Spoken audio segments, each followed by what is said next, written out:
కర్నూలు జిల్లా పత్తికొండ టీడీపీ అభ్యర్థి K E Shyam Kumar nomination కార్యక్రమం అట్టహాసంగా నిర్వహించారు.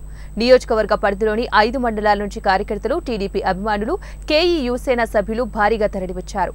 ముందుగా స్థానిక ఆర్టీఓ కార్యాలయంలో కేఈ శ్యామ్ కుమార్ నామినేషన్ దాఖలు చేశారు. న్యాయవాదులు సురేష్ కుమార్, అలాగే కేఈ హరిబాబు, తుగ్గలి నాగేంద్ర, ఆలంకొండ నబీ శ్యామ్ కుమార్ వెంట ఉన్నారు. అనంతరం శ్యామ్ కుమార్ మార్కెట్ యార్డ్ వద్ద ఉన్న ఎన్టీఆర్ విగ్రహానికి పూలమాలలు వేసి ర్యాలీ ప్రారంభించారు.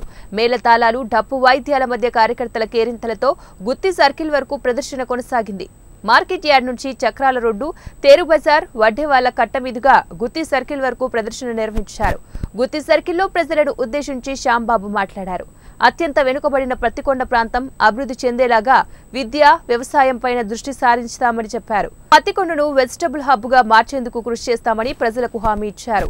ముఖ్యంగా ప్రతి ఒక్క చెరువులో నీళ్లు నింపిన తర్వాత ఇక్కడ ప్రకృతి వైపరీత్యం వల్ల మన పంటలు గింటలు ఏదైతే లాస్ అవుతున్నాయో ఆ లాస్ కాకుండా గ్రో హౌస్లు పెట్టి, గ్రీన్ హౌస్లు పెట్టి మనము ఎక్స్పోర్ట్ క్వాలిటీ కూరగాయలు కూడా పండించి ఆన్లైన్లో అమ్మడం జరుగుతుంది.